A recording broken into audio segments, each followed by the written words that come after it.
Hello? Hello. Hello. Uh, what? One. One. Yeah, it sounds better. Okay, cool. So it's actually the recording is already started. It started automatically. Um, so yeah. So I guess we'll start that over. Um, How's your? Did you check the last recording, see if it worked? the last recording, which one? To see if it like just recorded. Not the one right before this one, but the one before that did record, and I checked Okay. it. Yeah.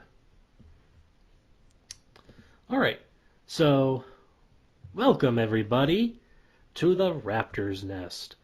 I am Prasicor, and I don't do laundry.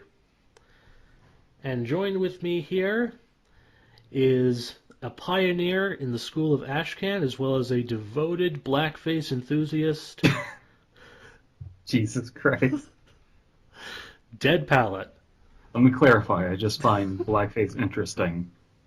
I very, very rarely partake in it myself. Uh, Have you well, ever seen the music video for "Putting on the Ritz"? I Because have not seen it actually.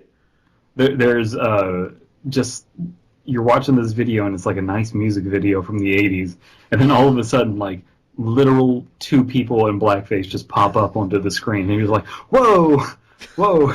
uh Whoa, sudden didn't expect to see blackface! yeah, I didn't expect to see you here in the 80s. Uh, Oh man. fucking 80s. Uh, Yeah, I missed the 80s by 9 days. I was born 9 days after the 80s. lucky you. That was a close call. I would The have 90s missed. kids remember the 90s. I missed the 80s by 2 days Really? and 3 years. Okay. January 2nd, baby. Um, yeah. So, tonight, apart from racial insensitivity, we will be engaging in a discussion about Ashcan Horror. Hmm. Ooh. Specifically, we're going to talk about the issue of the use of supernatural elements in Ashcan. Because for anybody, I guess we'll start with just a quick summary of what Ashcan is. Because, of those four people listening to this, it's probably possible that one doesn't know. So, since you are the main proponent at the moment, Dead Palette, why don't you tell the nice people at home, as well as the horrible ones, what Ashcan is? Ashcan Horror is horror that is radically realist and based in contemporary internet culture. So it is informed by the internet, even when the internet isn't involved. Um, so in the early 1900s, there was a school of artists called the Ashcan School, and they made realist paintings that were about uh, unromanticized things. So things, just give you some examples like domestic violence, crime-ridden streets, um, being in your house alone. So like you look at Edward Hopper and he just has these paintings of people who are very lonely looking in a diner, and then just a woman on a bed looking out into an industrial landscape, just kind of uh, feeling lonely and bored and isolated due to modern life. Um, this is the kind of horror that incorporates those kinds of things in those mundane moments of life. Um, we used to use the term creepypasta to describe these things, but creepypasta is a very vague term Mm-hmm. that has just essentially been watered down to mean horror or dark things on the internet. Yeah. And a lot of that is not at all what it was that we were describing when we would say creepypasta. So we've just kind of had a split, and now we consider creepypasta and Ashcan Horror to be two different things. Right. Yeah, that's definitely one way of interpreting it. Personally, being the phylogeneticist that I am, um, I see creepypasta as the umbrella term for Ashcan as well as that split, that other section of this internet horror-based crowd that goes off and does shitty narrations of shitty stories. Mm-hmm. Um, but either way, the point is the point we're trying to get at here is that the Ashcan school of internet horror is about, as you said, radical realist. So it's really about trying to convince you, at least for the moment, that what you are reading happened, or at least could have happened. And yes, if you poke or prod it with even the most minor bit of skepticism, it will begin to fall apart. But again, it's about in the moment. It has sucked you into its seedy tendrils. Well, yes, it should be 99% real. Yeah. And people will say, like, well, how can let's say, for instance, trying to think of something that's not controversial. Uh, let's just say, for sake of example, even if you believe in Bigfoot, that you don't believe in Bigfoot. It's like, how can Bigfoot be real? The story isn't real because Bigfoot's in it. But 99% of the universe and established in the story can still be real even with Bigfoot there. So, like, yes, Bigfoot could still be like this one anomaly, and then the forest surrounding Bigfoot could be real, and the people walking through the forest could be real, and then the cars that drive you there on the planet, in the universe, all of that stuff is still real. And there are little tricks that you can do to establish that 99% of the universe. And I can go in depth into how you do that, or how I, with my internet doctorate in this thing that I coined the term for, think that you can establish that 99%. If only there was a Bigfoot story out there that we could use as like a case study. Yeah, that'd be great. Oh god, That'd be a big help it would if there be was something like that. yeah, it'd be really big help. Mm-hmm. Uh, so, Sir Ian Fleming, the writer of the James Bond novels, uh, would often talk about things like how James Bond has his martini, and then he would go into very specific details about that martini. And then he would talk about the kind of car that James Bond drives and how he has his suit tailored and all of these kinds of things. And the more that you go into detail about these kind of minute little journalistic details, that really fleshes out that this is a real thing. It's like, oh, yeah, you can go to a store and buy that suit and that watch, and you can go get that car, and you can ask a bartender to make you that drink. This is establishing these little parts of reality as real. These things check out in your mind, and they start fabricating that 99% in your head without you even thinking about it. Yep, this is a phenomenon that we call the Ian effect. Yes, correct. Jeez, no, it's called the Fleming effect. Yes, and this is actually, if you are an insidious, deceitful bastard, which I'm sure you are, you'll have noticed that the best lies are the ones that are, one, well detailed, and two, like Dead Palette said, are about 99% true. Mm-hmm. So it's all about as much. So basically, your brain is doing this weird thing where your brain is basically like, okay, I need to be able to figure out whether or not the shit I'm hearing is true. How do I do that? If you feed the brain bits that it can confirm are true, or that it already knows are true, then there's this almost like true by association effect, where it then becomes easier to accept the bullshit because you've already established yourself as a credible source, seemingly. Yeah, and it's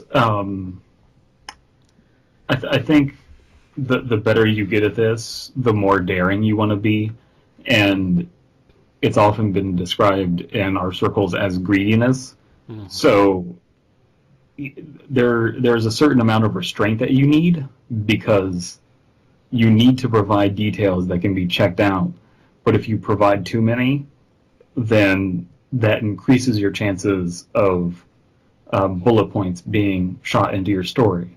And so Ian Fleming actually had a part in a James Bond novel where he's talking about a 750 milliliter bottle of a very specific liqueur, and he says that that is one of his biggest mistakes as a writer because the year that the story was written, when the story was taking place, they only had 375 milliliter bottles of that liqueur available.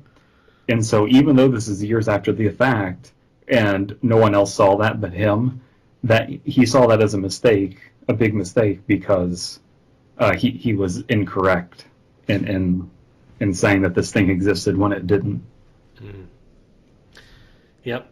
That's always the hazard when throwing facts at people is got to make sure all those facts can oh, what's the phrase? Be verified. Yeah, more or less. Um, And so a lot of the times, whatever kind of 1% of bullshit you throw in there, that has to be something that can't be falsified. Yep, that's So like Bigfoot's a perfect example. Bigfoot can't be falsified. You can't be everywhere at once to see if Bigfoot's real. right. Yes, and this is also the benefit of writing in first person. If a person comes to me and claims that they saw Bigfoot, even though I'm a skeptic, I don't believe that Bigfoot exists. I can't tell them they didn't see Bigfoot. I can try to convince them that maybe they saw something and thought it was Bigfoot. I can think that they're lying. I can investigate and see if there is a profit motive. as there always is. Um, but at the end of the day, I can't tell somebody what their experiences were. So even if the person is full of shit, it's their shit, and I can't take that away from them. Yeah, there's a lot of stories posted on something like No Sleep that involve profoundly unreliable narrators, and a lot of those stories on No Sleep are what I would call Ashcan Horror. Hmm.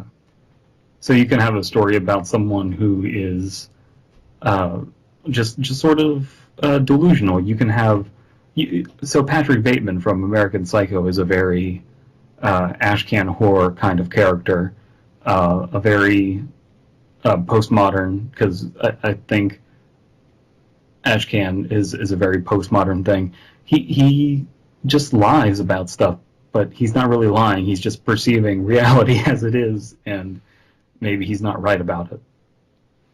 Yep. Very So common.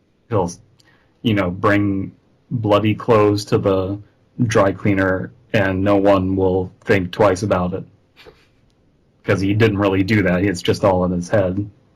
Mm. But it still makes for an interesting read, nonetheless. And yet, when I bring bloody clothes to the laundromat, they call the cops. Sometimes you need to skin a deer alive. That's what I tell them. But do they listen? No. Goddamn Can't suburbs. Won't even let you hang a deer on the dry cleaning rack. Nope. There's a lot of blood you need to get out of there. I know. Not even if it's still alive, they won't let me hang it up there. Mm. Plebs. But this does present us with a bit of a problem because if you look at um, what we might call the creepypasta branch of internet horror, um, it is very much not Ashcan in that it's not about mundanity. It's about these really sensationalized, um, to use Dead Pilot's word, very romantic um, subjects and imagery. So it's about these monsters or these beings that antagonize people for one reason or another. But it's not about the people, and it's not about um, It's not even about the horror. These stories aren't even really about scaring people. You might argue that they're horror in the very broad sense, but they're not scary and they're not creepy, and they don't have the same charms. So the charms of those kinds of creepypastas are that they are usually revenge fantasies or murder fantasies, stuff of that nature. It's just that the people who make those stories and read those stories can't be honest with themselves that that's what that is. And it's just like, yeah, I get it. You like porn, but it's porn. You have to admit that it's porn. It's not porn, it's art. Yeah, and so that's a flawed way of looking at what creepypasta is. But we've just kind of given up on Yeah. having a conversation with those people at all. Yep. The invitation has been offered and subsequently denied. So Yeah, I mean, we could endlessly talk about how immature those people are, not as a rule, just as a fact. yes. Um, but the the revenge fantasy stuff is all there to, it's all some 41 kind of like, oh, I was being bullied and I hate my life, that kind of stuff, Yeah. and murder fantasies. And the transitional fossil, unfortunately, kind of the person who got caught in the middle of this discussion is Slender Man. Yes. Because Slender Man genuinely was a well thought out, robust, well conceived character in Marble Hornets, and then kind of got delegitimized through a lot of people who wanted him more as this iconic character, more as kind of like a murder fantasy character. People who would actually like depict death and blood and gore around Slender Man, which really pulled away from his character because he was ambiguous and he was genuinely creepy. And even though he didn't have any eyes, he represented the feeling of being watched and being followed. He represented a very Ashcan idea of a tulpa, so thinking something and it becomes real. So the more that he's around, the more that you think about him, the more that he becomes real. It was a very unsettling thing, and something that seemed to be a 1% among a 99%, something that felt very real. And the more that people took him and delegitimized them and made jokes about him and shipped him, Oh God. it pulled away from what was special about him. And that's kind of the problem of having a character like that, who's kind of like this open source horror character, is that everyone could do what they wanted with him, and there was a robust fan culture, but that fan culture didn't respect who Slender Man was. Or didn't understand. Yeah, didn't understand, didn't have a grasp of what was special about him, so now he's not special anymore. Yeah. R.I.P. Slender Man. Yeah. But yeah, so like I said, what makes Slender Man scarier are actually is not the supernatural. It's not his powers or the spectacle of blood and murder. It's that creeping sense of paranoia and being followed and being watched and things like that, which is very mundane. That's not really out there. I mean, people really do feel that fear, probably now more than ever. Um, But when you watch Marble Hornets, which was really where Slender Man came into his own. Unfortunately, by the time that Marble Hornets had ended as a story, Slender Man was already delegitimized, and I think the people who made Marble Hornets know that as well, through no fault of their own, of course, because they always treated Slender Man as special. Um, he got delegitimized, and they didn't focus on Slender Man as the thrust of their story. mhm, He was the impetus for it. He was in the beginning of it a lot. And then he kind of took a back seat mhm, to the drama unfolding between human characters. yep, And so Marble Hornets was more about uh, kind of like how a college age friendship can fall apart mm, and uh, how there are large parts of miscommunication and misunderstanding and tragedy that were general themes of that story. Um, that was the bigger thing, and unfortunately, uh, by the time the whole series ended, man, they just delegitimized Slender Man to the point where he wasn't even allowed to be the focus. They had to make these humans the focus. And at first they had masks on these characters, and then they got idealized, yeah, and then it was just like, okay, I guess we have to take off the mask. This just has to be a story about humans who are deranged and lying.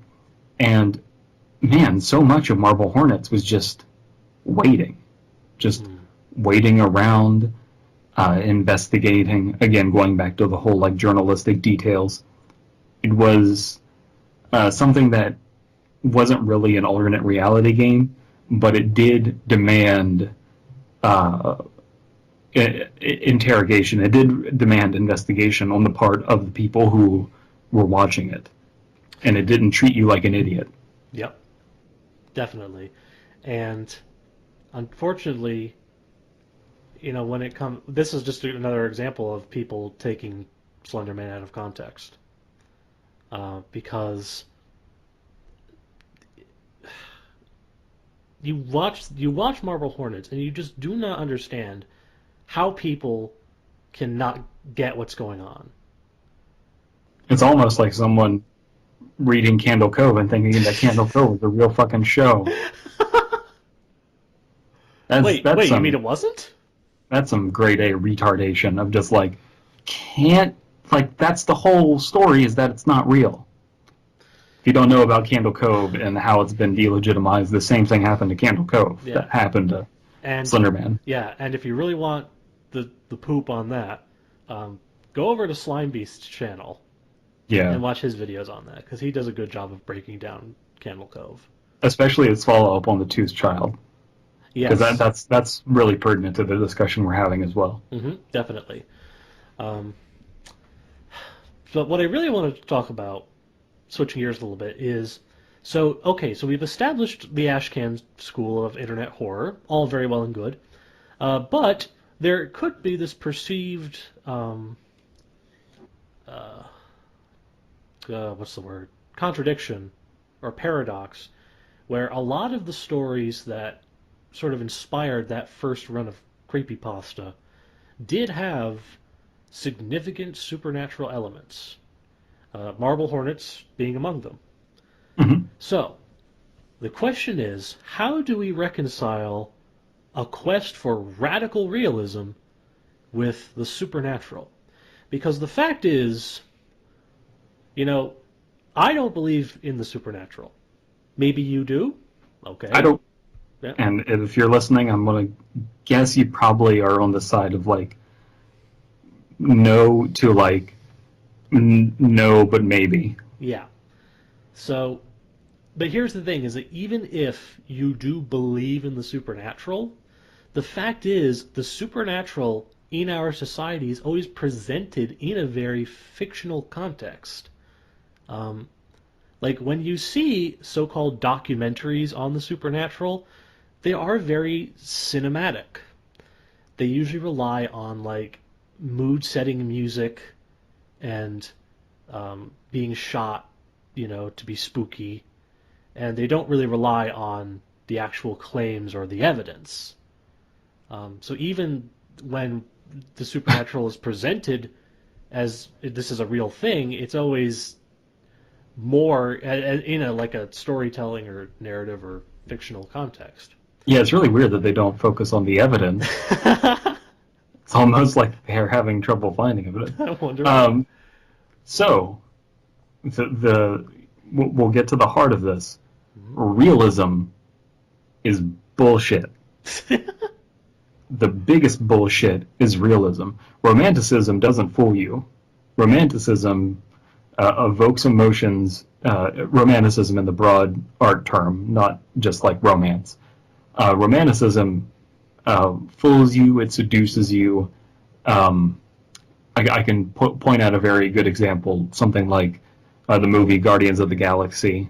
I've never read the comic book, so I don't know. But like that movie is very romantic. It has very romanticized music to it, romanticized characters, romanticized dialogue. Everything about it is just finessed and romanced, and you let the movie take you away in it's very evocative, gets emotions going, makes you feel sad, makes you feel nostalgic, all these things. But realism is the complete opposite of that. Realism is sometimes boring and mundane and kind of what you expect from the news. If you really look at the term realism, it means from the real. So it means that you're taking what's real and then lying about it. And so that offers you the biggest opportunity to lie, because it's not trying to present itself as fake. Romanticism will present itself as fake and just be emotionally true. But realism is a giant lie. So people will look at something like Call of Duty and say like, oh, these are realistic shooting games. And then other people will respond and say like, no, that's not realistic at all. You can't run that way in real life and shoot guns like that. And, shotguns don't work that way in real life. And it's like, no, it literally is realistic, and that it is taking from the real and lying about it. So if someone is saying that Call of Duty isn't a realistic shooting game, it is. You're just confused about what the word real means. It doesn't mean simulation. It means we're lying about what is real. Yep. And if you're confused about that, well, I'm sorry. Go take some Tylenol and get back to us. So, getting back to the subject of things that are supernatural, things that are seemingly impossible, you want to really avoid things that are falsifiable. You really do. But that doesn't mean that you can't stretch the truth and have things that are very improbable. So, is it probable that you'll come across Bigfoot? No, but again, it's kind of hard to say. Well, you're not gonna. It's no such thing as Bigfoot. Well, yeah, probably, but you can't prove it. Yeah, you can't prove negatives. Mm-hmm. So, yeah, here's the thing. So we talked a little bit earlier about being greedy, about being greedy with our supernatural or fantastic elements, And then 50 Bigfoot showed up, 50. but they weren't actually Bigfoots. They took off their masks and their costumes and their stilts, and they were actually Ewoks. Oh God. Ewok is just Wookiee backwards. Sort of. What? Okay. Yeah. Sorry, Star Wars tangent. Don't go down there. don't go down there, and by that he means the lower lushful areas of the planet of Kashyyyk, where the Wookiees come from. Ah, Wookiees. Anyway, I know my Star Wars. I don't even like Knights of the Old Republic and nothing else. I don't even like Star Wars, and I know it from having fucking nerds as friends. Anyway, You, so you just go to Disney. It's like, I got an idea. I got an idea. It's Star Wars, but dinosaurs. Star Wars with dinosaurs. Star Wars has dinosaur-ish things, kind of, sort of, in it. Hmm. So Kind of. already done. Uh, Star Wars and its world of tetrapods and nothing else. Um, It's Lord of the Rings, but dinosaurs. I think that's been done already. Really? Probably. I don't know. There's a I don't know. That was 13 once. well, well, if you listen to the podcast I did with my friend Brendan, where we talk about dragons, you will know that it is possible that the creatures that the ring wraiths ride in Two Towers and Return of the King um, are potentially interpretable as pterosaurs. Hmm. The letter, like a fan once wrote to Tolkien asking him, "Are the fell beasts meant to be pterodactyls?" And Tolkien, being Tolkien, like if you ever ask him, "Is X meant to be Y?" He'll always just say, "No, but maybe it is." So Mm. that's basically what he said to that as well. Well, I don't know anything about Harry Potter, so let's move on. Oh, oh! I actually just heard Brendan have a seizure from that, but okay. Mm. But yeah, so Brendan, is that a Harry Potter character? he has a sword, you know. S- Okay, so like he's part of Slytherin because he has a sword. That's the thing that Slytherin does, right?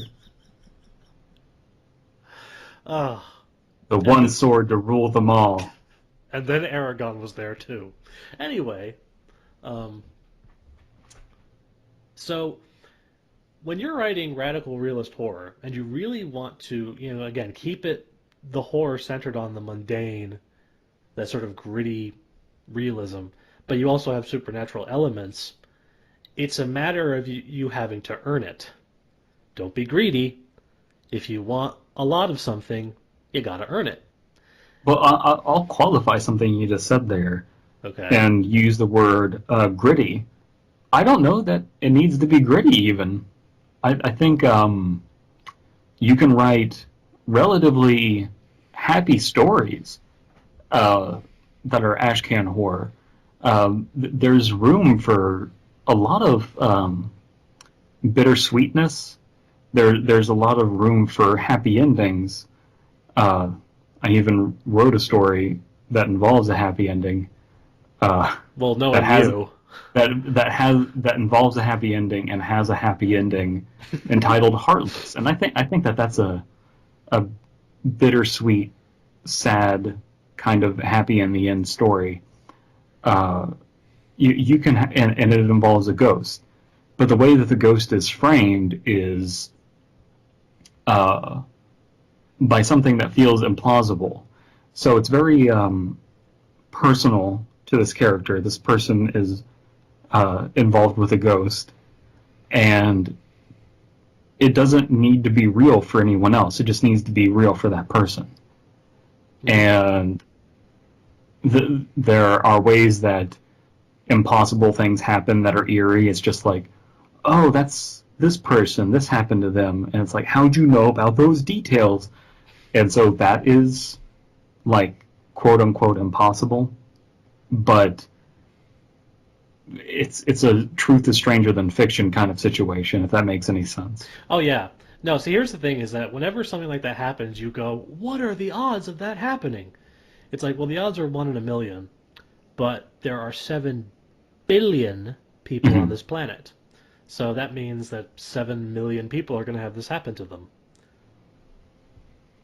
Yeah, and that's there's a phrase from uh, a show that I just absolutely love. That's very important to me. It's my favorite anime. It's my favorite cartoon from China. It's called Boogie Pop Phantom, and there's a phrase from it. Anything can happen every day, and it does. So, like, the implausible will happen to you every day. Mm-hmm. The implausible is not uncommon at all. There's all kinds of like weird little incidents that you're going to have every day. You know, Yep. um, sometimes those moments are awkward. A lot of the times, what we're looking for in these stories are things that just normally wouldn't be written about. So, like you're in a bathroom and you're next to someone and you're washing your hands and they're washing their hands and then something weird happens. How often is it that you write about that day-to-day thing that you do of washing your hands? That's not something that is very All the time. that's not something that's written about all that often. But what if, like, just pulling an example out of a hat, a ghost comes out of the faucet, you know, like just nonsense that we're not really giving the grounding and everything. But in that incident, you're just like, yeah, so this happened.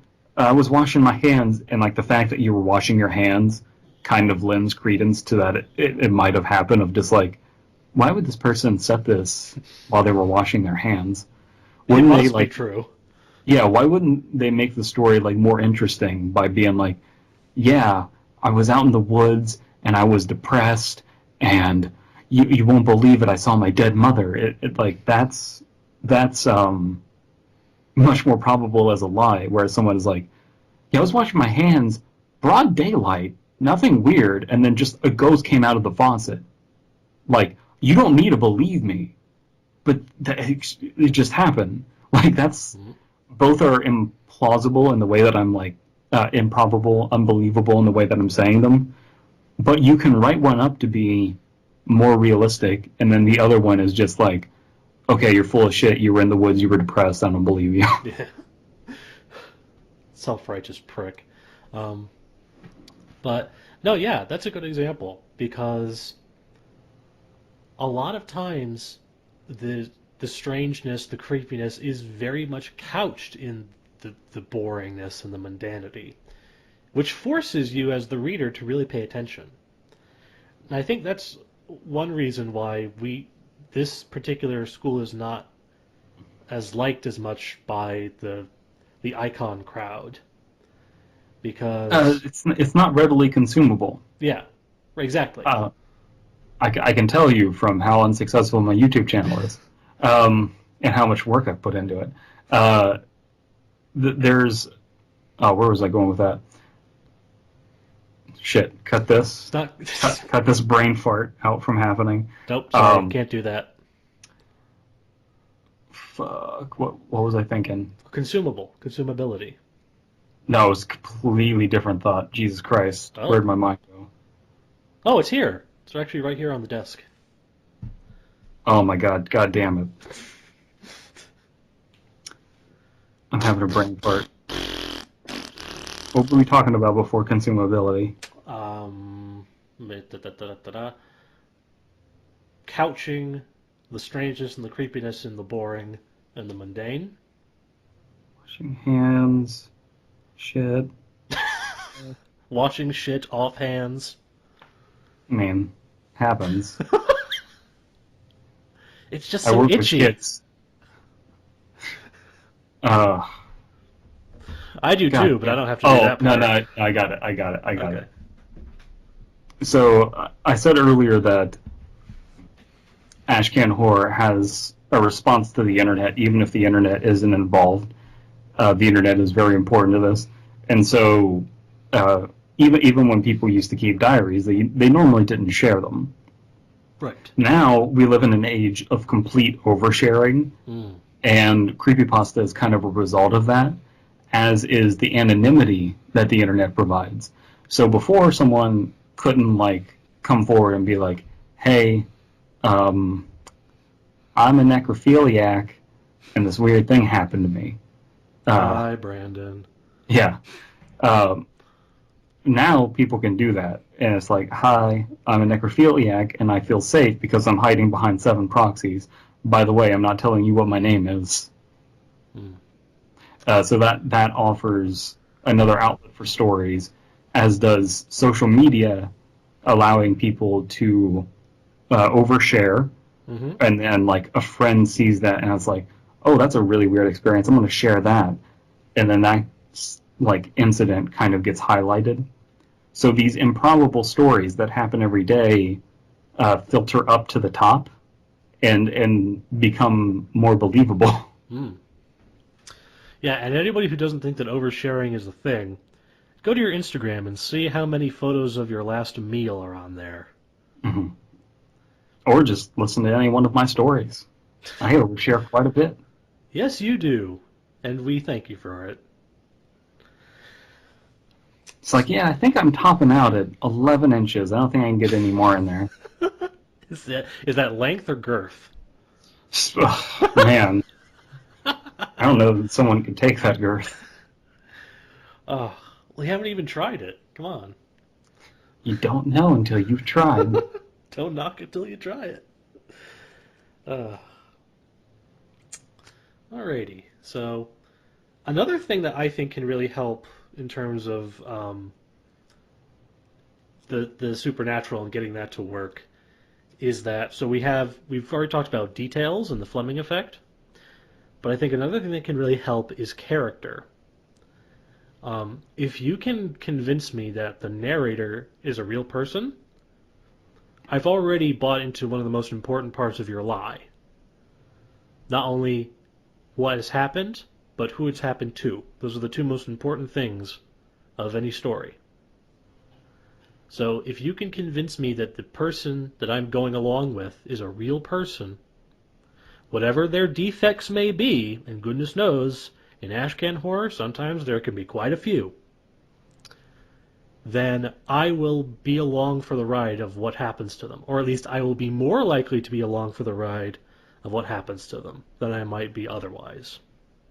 So a good example I like to use is actually The Man with the Cane, Mm, the second Haunted Mansion story by our mm, mutual acquaintance, David King.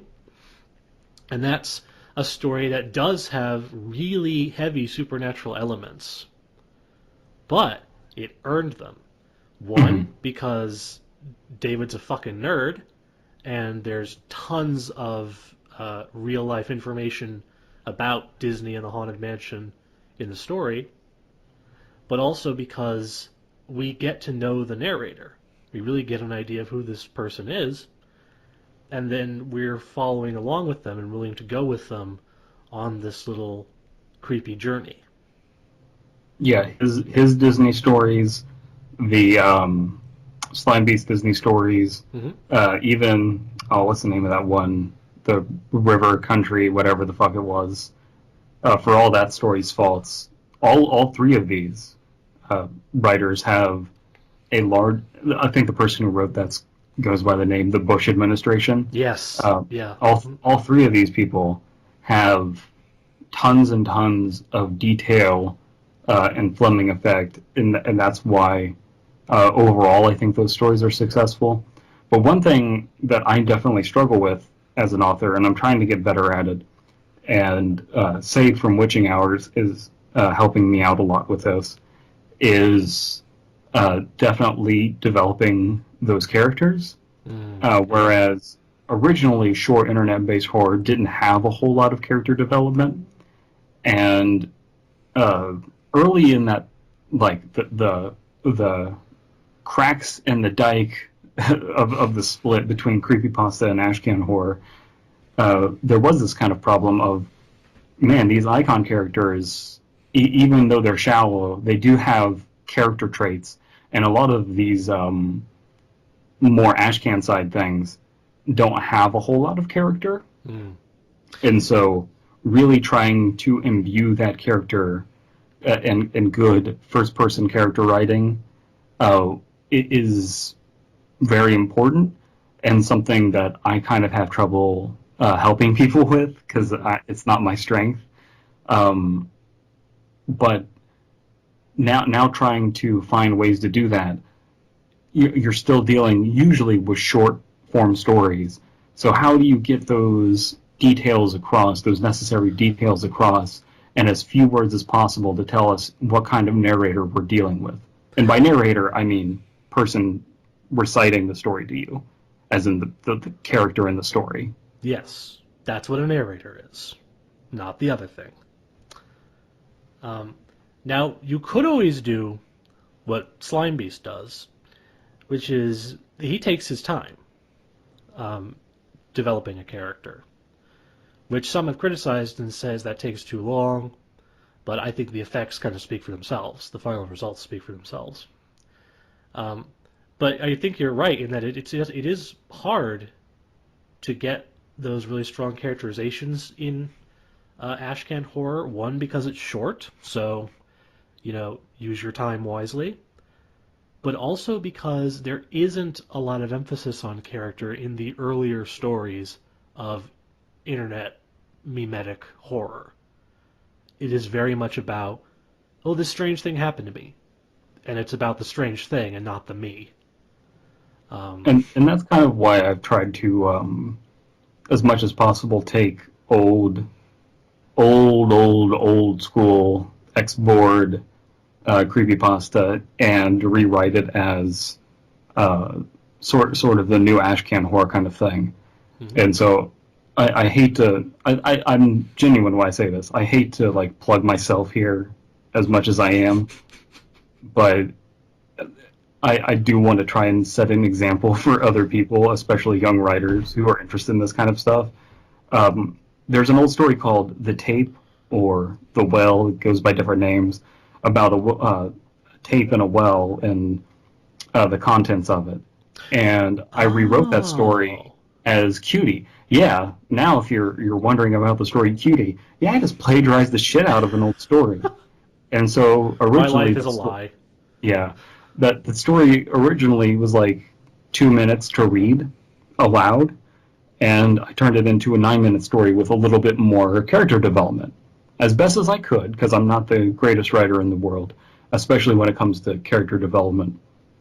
But I wanted to try to take that and have it be sort of a model of like, okay, let's update these things as best as we can. And maybe give our stories a little bit more character development, since that's something that we've been lacking. Yeah. Yeah, and I think that's ultimately going to be a strength of the future of the Ashcan school. Is that if there's two things that I think Ashcan is going to emphasize on more than anything, it's going to be one, realism, and two, character, which I think are probably the two most important things. But it's also it's a little bizarre because you're kind of dealing with a not an honest version of the character because it's somewhat performative, and so you have the way Slime Beast wrote. I believe it was in Corruptus where he's talking about, or was it Room Zero where he was talking about Hammer? I think it was Room Zero where he's talking about a character who's going by the alias Hammer, and he's a maintenance person. And that's the only real details that we get about him. Yeah, that's Room Zero. Yeah, and so it's that's not a whole lot of information to go on, but we can kind of fill in the blanks with just the information that he's a maintenance guy and that his name is Hammer. That kind of gives you some like character into what's going on. And so I think weird little clips of information are kind of what serve as character development in an odd way. In a short horror context, yes. Mm-hmm. Mm-hmm. We don't. Here's the thing: if we're in like a feature-length movie that's like 2.5 hours, no, you got to give us more than that. But yes, for a very short story, that may be all you can give us. Well, like the character Skyshale in Candle Cove. All we have is the username Skyshale and how they write, but that alone is just like, in this story, with very few characters, I kind of like identify with that character just on the name alone. And it's kind of what you do when you're talking to people anonymously online, and you kind of get to know someone even though they're anonymous, and it's like, oh, I know this person. I get an idea of their character and what kind of person they are. But there is kind of like a mask in between you and them. Mm-hmm. Yeah. So that's kind of why it's really important to use that time wisely. Uh, to just give us little details here or there, like, oh, he wears dinosaur T-shirts, or she likes cooking macaroni and cheese, or whatever stupid little shit. Um, Again, it adds just a little. It doesn't have to be a lot, just a little of that sense that these are real people. And it also contributes to the Fleming effect. Yeah, and so these people kind of almost end up being uh, tools for being in effect Fleming effect more than actual characters themselves. Yeah. Which is a sort of bizarre thing, but when you are just briefly encountering someone in real life, it's kind of like that as well. Of like, all right, this person is wearing that kind of shirt. Like think about what you notice when you're going to, check out at a gas station. Mm-hmm. Like, there are very few details that you have, like, oh, this person is too old to be working here and they're kind of unhappy about it. Yeah. The other person here is wearing their name tag and this person isn't. Those kind of details are enough to really give you character. Yeah. And another thing going on here is that Ashcan is supposed to be sort of being a facsimile of the idea that this is a real experience recounted to you by a person. So if I'm going to tell you about this weird thing that happened to me, I'm not going to go in full depth and like give you a full characterization of all the people that were involved in the event. I might give you like a few details to set the stage, to set the scene, but ultimately these people are going to be more props than people. Yeah, very much so. Sometimes you're even dealing with the narrator kind of being a prop. Yeah. And sometimes them kind of being an unwitting stooge in what is transpiring. Keep kind of going back to Abandoned by Disney, so that's maybe not a bad thing because it makes it easier if people don't know what we're talking about. They have very few stories that they need to read to get an idea. But spoiler alert at the end, our narrator unwittingly let out whatever Disney was trying to keep in. So our character in Abandoned by Disney is this kind of is not necessarily intelligent. They're just really curious, kind of stupid, kind of irate, conspiratorial. Yes, very much so. So we don't get a whole lot of details, but they're enough for us to kind of fill in the blanks. Yeah. Yeah, that's actually a really good example of a character who's more of like a prop. But while still being a character, though.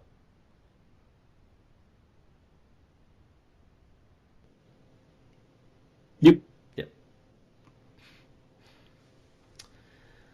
All right. So, do you think there's anything else that needs saying here?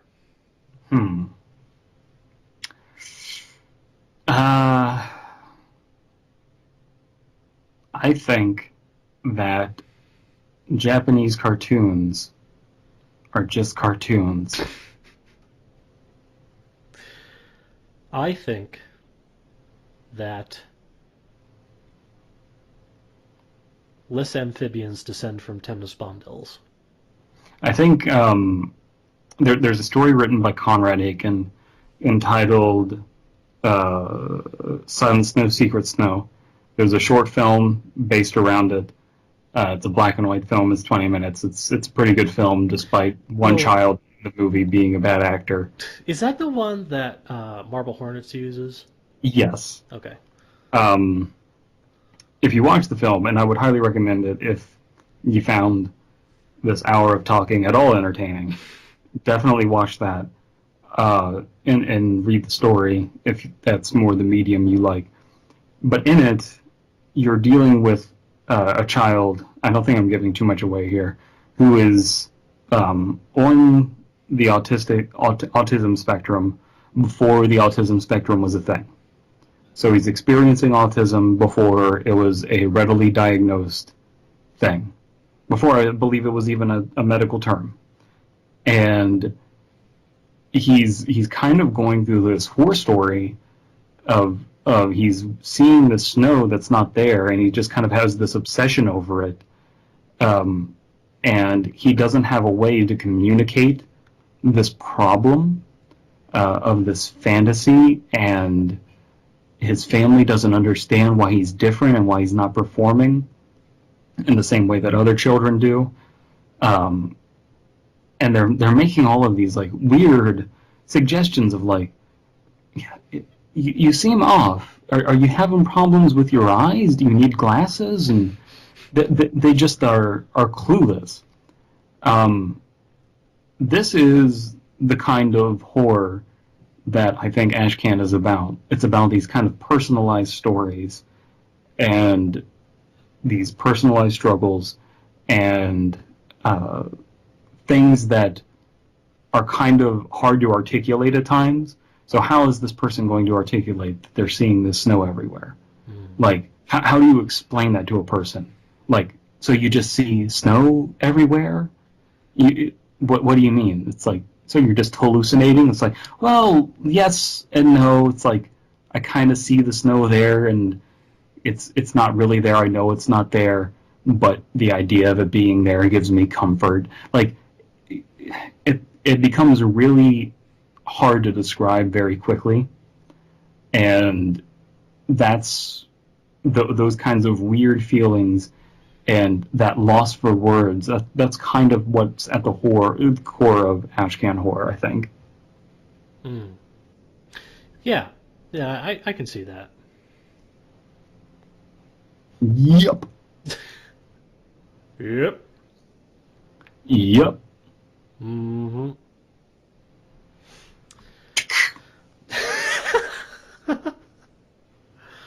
Ah. And on that note, I suppose we shall end it for this Podcast is a part of the Binview Network. No, it's not, sadly. But One day. what? Unlikely. But anyway, thank you all for listening, and join us next time at the Raptor's Nest when we will be discussing dinosaur penis size. Penis size or multiple penises? Dinosaurs with multiple penises? Not that I can think of. Okay. Have you ever heard of the hemi-penis? Yeah, let's okay, see you next time. But biddle-a-dick-da-dick, boink.